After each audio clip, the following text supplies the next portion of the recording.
What is going on, friends? We are about to get into all things that went down Formula Drift Long Beach. What a freaking epic season kickoff. Let's get to it. Are you ready to send it? Long Beach!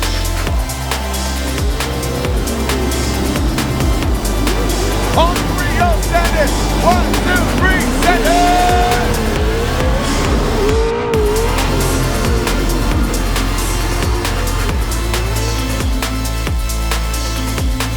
His sophomore season, he's back here in his tried and true pony, that is the Pendulum Mustang RTR Spec 5 SD Van Hobson.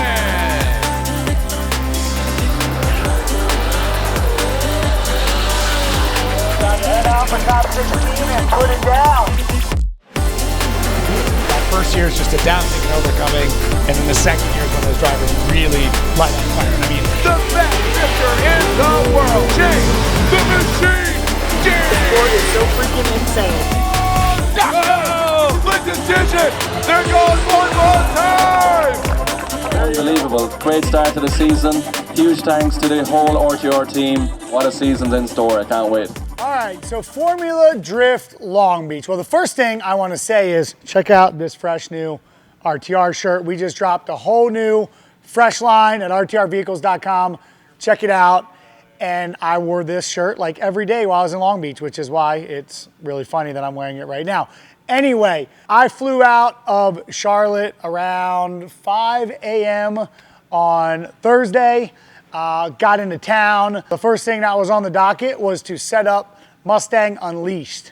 Mustang Unleashed is a program that Ford is doing for Mustang owners, any Mustang owners they can go to, get some unique experiences, special events and things like that. And this weekend they were set up at Formula Drift Long Beach, and it was open to Mustang owners and everybody that was at FD to be able to get a ride along in a Mustang. We had a 5-liter, we had a dark horse out there. Also, Sarah Haro and Travis Reeder were the drivers that we provided to be out drifting, showing people the fun of bone stock Mustang straight off the showroom. So went there, set up the course, made sure Travis and Sarah were comfortable, and then it was time to go and say hi to the team for the first time of the day. So went and saw the squad, vibes were high. Then we snuck out, had some dinner. Myself, James, Ben, and Becky went and got some delicious Mexican food in Long Beach, Super Mex for those of you that know. And then it was time for the FD parade. Well, normally we drive the parade through the city. This year, we went down basically what would be the back straight of the Long Beach Grand Prix course and ended up going towards the Queen Mary. So Ben in his race car, James in his, and I was in one of our local dealer, Montebello Ford's, RTR Spec 2 that they gave us for the weekend. And we went down to the Queen Mary, not knowing what it was going to be, first time it ever happened. And as soon as we got there, first of all, there was a traffic jam literally miles away. And this was for the Type S Nightlights event. And everybody, this traffic was for that event. So we had a little back way to get there that the police escorted us. And to my surprise, when we got there, there was literally 5,000 people waiting. There was a massive clearing for all the FD cars to come into, and then as soon as we all showed up, everybody just swarmed. It was a really, really cool vibe. Type S brought the DJs, it was popping, there was a vendor area, food trucks, right on the water, Queen Mary in the background. It was a vibe. Myself, James, and Ben hung out, taking care of our people, photos, all the fun things, high fives, you get it. Really, really good energy to be in prior to the kickoff Friday morning. So this is Battle Arrow. They're making drift carts, and we've got 2 that were in progress, making one for myself and one for my boys to share. No, they're not coming to the lab, guys, so don't get excited. Or maybe they will. But yo, look at this. Angle, brake, and you can get electric or you can get gas. So super sick. They've even got a new front brake, so you can left foot brake with it. It's super sick stuff. I can't wait to get mine. They look so fun. Like, what a great idea, dude. Thank you so much. Great idea. Thank you. So our friends who live in California, they came out to both championship parties. Yeah. They come to a ton of events of ours. So he bought, this was an RTR Spec 2. Yeah. And they went ahead, got the wide body, got our forged wheels, and they built it. They put it together In the themselves. garage, yeah. So, woke up Friday morning. I went and had a solo breakfast because Ben and James had to get up a little earlier than me because they were driving and I wasn't this weekend. And then headed straight to the track to watch our boys throw down. And this would be the first time I saw them on track, aside from some videos from Media Day. And I was just straight up blown away at Ben's progression and James just starting off where he finished last year. I mean, Ben was a completely different driver. He was the driver that we were used to seeing in Pro Spec, and just super confident, comfortable, putting the Mustang RTR everywhere that he wanted to go, and I was just extremely impressed with him. James, wall to wall, buzzing walls. Hard for me to say anything that at this point is not expected, but I also don't want to discount how hard it is to be that freaking good consistently. And so I was just really, really excited after practice. They had quite a few laps of practice. Our cars were running phenomenal. This is frankly one of my biggest takeaways from the weekend. It was immediately noticeable, like the energy of the team, the absolute lack of problems with the cars. We've made some big changes in the off season.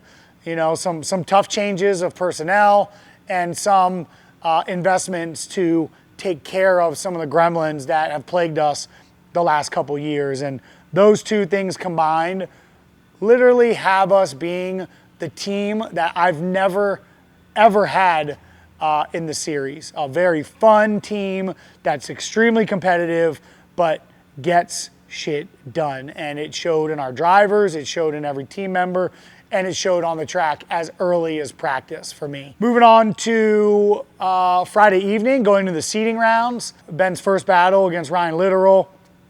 And after that first battle, frankly, I thought Ben was going to go and win that event. He was just very well poised, just very consistent, and doing exactly what he had to do. And it was just amazing to watch. I had tears in my eyes from it because I was just so proud of him to be able to come back from what was a really rough year publicly. Frankly, not an unexpected year for me and our team, but the amount of people talking smack on him and just how he went from being a Pro Spec champ to being very humbled in multiple ways in a new pro program, but is all part of the process, right? That experience earns the knowledge, which earns the abilities to be where he's at only in year 2 with us. And so I was just really, really pumped on that.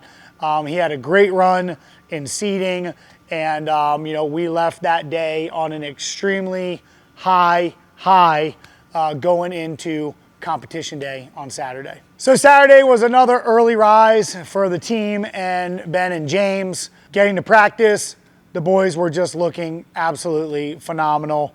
James crushing it. Ben doing extremely well, but his consistency was not fully there during practice. I went and chatted with him and gave him some things, well, him and his spotter Tim, gave them some things that I just really needed him to hone in on and focus on that was gonna allow him to earn the success that we knew that he needed. So heading into top 32, Ben was lined up against his old teammate, Simon Olsen, who also ran with Odie when Ben was in Pro Spec. Ben's improvements into practice, he clearly focused on what he needed to do and got the win on that battle. James' first battle was with Ryan Littoral. Ryan actually did a really good job running with James, but when you run with James and you get a perfect lead run, it's kind of hard not to have a good chase. Ryan's lead, James just stuck it to him and did everything he needed to do to get the win. So moving on to the top 16, James was up against Trenton Beecham. James did a phenomenal job. Again, I hate to be a repeat, but his lead runs are just freaking 100-point run after 100-point run. And his chases, the man's a lunatic. So pushed through Trenton pretty easily. Then moving on to Ben for top 16, he was up against Turk, my brother. And I really felt right now that Ben really had a good chance to meet James on the podium in the finals. Like, this is where I was feeling going into the top 16. Ben did everything that he needed to do.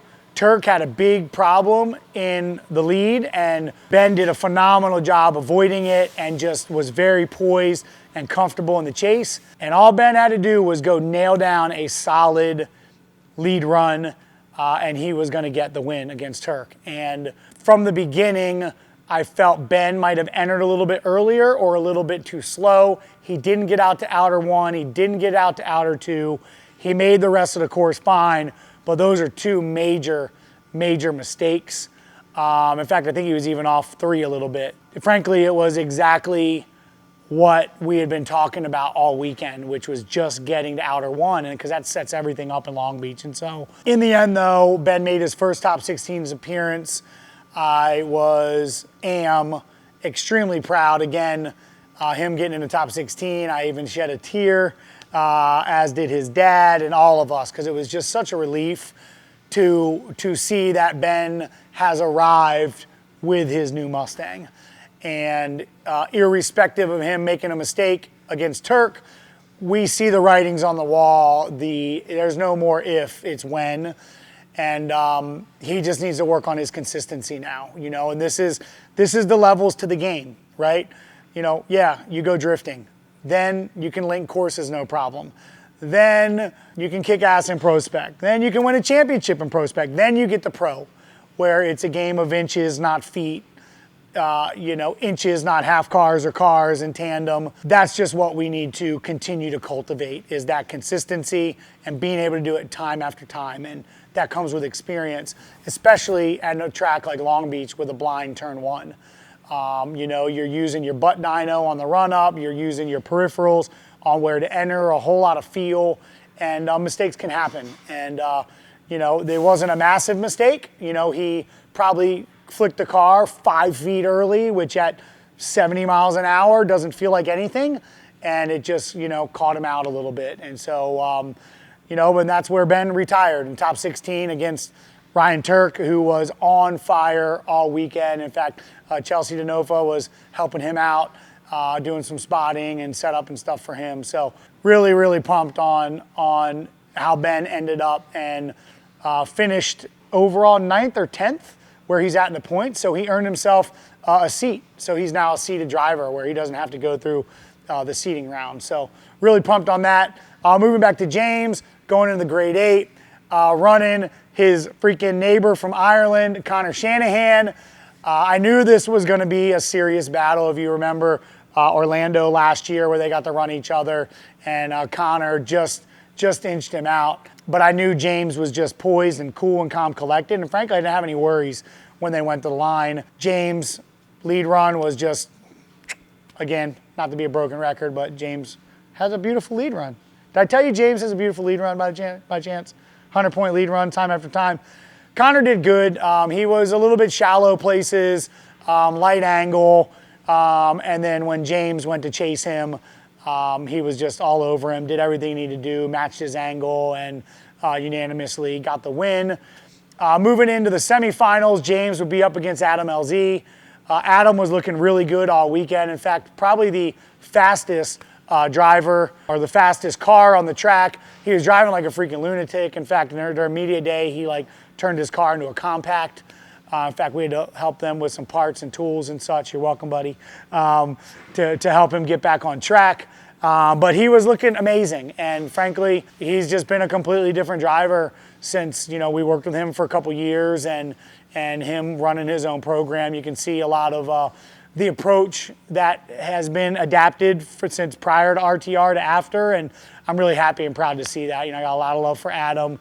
Colette, and his whole team. Just really good people, and I continue to be a big supporter of his in general. Of course, there's no love lost, and I'm really just happy for him in general for what he's doing and accomplishing with his own squad. Him and James had a really good battle. If I'm honest, Adam was a bit sloppy in some of his lead. I frankly think he was trying to just go too fast and go too hard and just had his car set up on kill mode, and it was just not able to be super fluid, and James did what he does.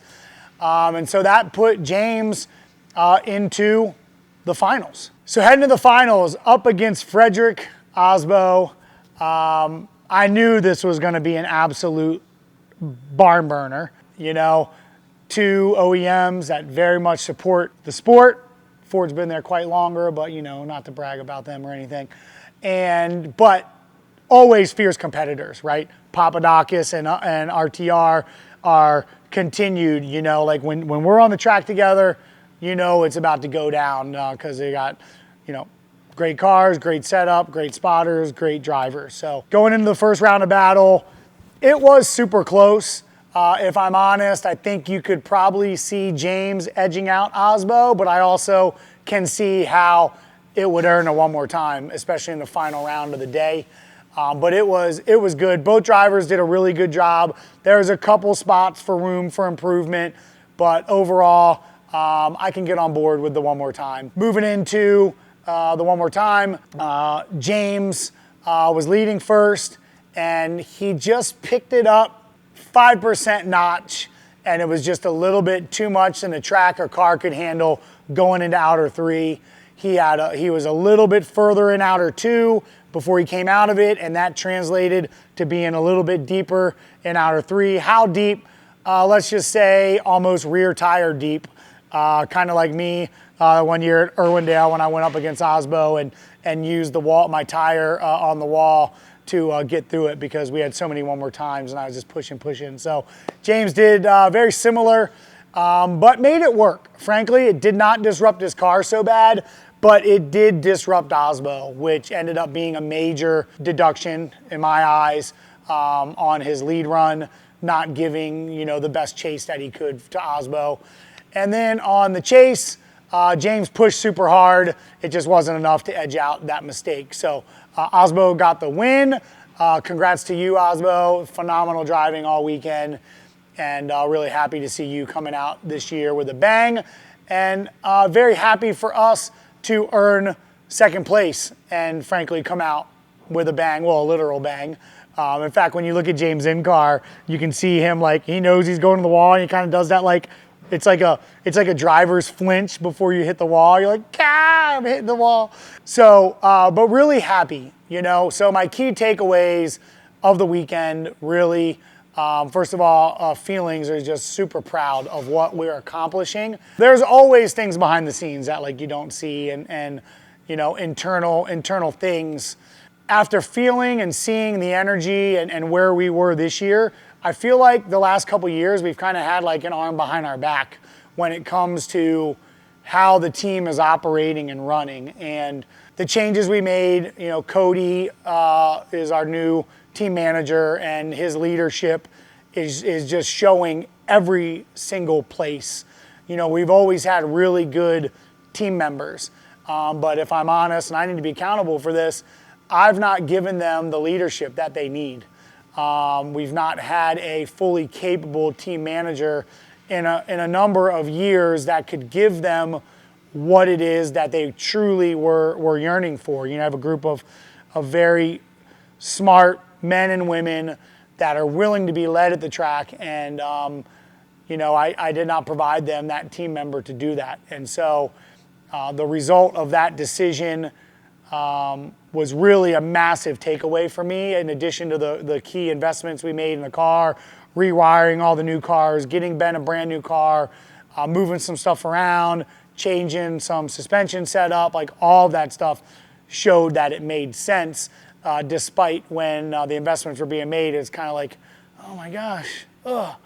That's me, pockets, going lower and lighter and lighter and lighter. But anyway, the things that matter are the results, and I'm grateful that the team fought for the things that they wanted and they believed in. And I'm a halfway good listener and supporter. Well, I'm a really good supporter, I'm gonna go ahead and say that, of my team, because at the end of the day, I work for them, and it's my job to give them what they need to earn the results. Moving on to our drivers, Ben showed up. Everybody saw it, and it was just amazing for him and his confidence, and people seeing what we have seen in him since day one, and now the world saw a glimpse of it. So James came back in straight the same form that he left in. It's going to be another championship run for him, and frankly, Ben could run for a championship. Would I think it's freaking crazy if it happened his second year in pro? Yes, but like what I saw in him, if we can get his consistency dialed starting in Atlanta and for the rest of the rounds, he'll be there, because he has the skill. There is nobody that I would say he needs to get better. His best is not as consistent as it needs to be. So we need to get his best to be happening time and time again. And that is it for Long Beach. And what you see behind me is my hot rod getting ready to come out straight off the couch. Oh, I'm gonna have to stretch it up a little bit. But I'll be in Atlanta. I already told Ben and James, like, hey, great job to the start of the season. It's too bad I'm gonna have to whoop your asses in Atlanta. But we're all here for it. I equally would be fine if they whoop my ass. So we're all gonna be showing up as teammates until we put the helmets on, when we'll be fierce competitors, frenemies, if you will, and battle it out inside of the team. So let the trash talking commence, and I can't wait. I'm really excited about Atlanta. I heard that I'll be running Jack Shanahan as my first battle. I haven't confirmed that, but whoever wants to get it, come and get it, and I'm ready to party. I'm really looking forward to it. Just remember, friends, confident, not cocky. You gotta be. So I look forward to seeing everybody in Atlanta. It's one of my favorite events ever. My family will be there, and plenty of friends, and all of you that come to Atlanta every year and support it. The event is a vibe. So if you haven't been, make the trip to Atlanta. We'll see you soon. Thank you to Formula Drift for putting on a badass heater of a event. And that's it. That's all I got. Let's wrap it up. We'll see y'all soon.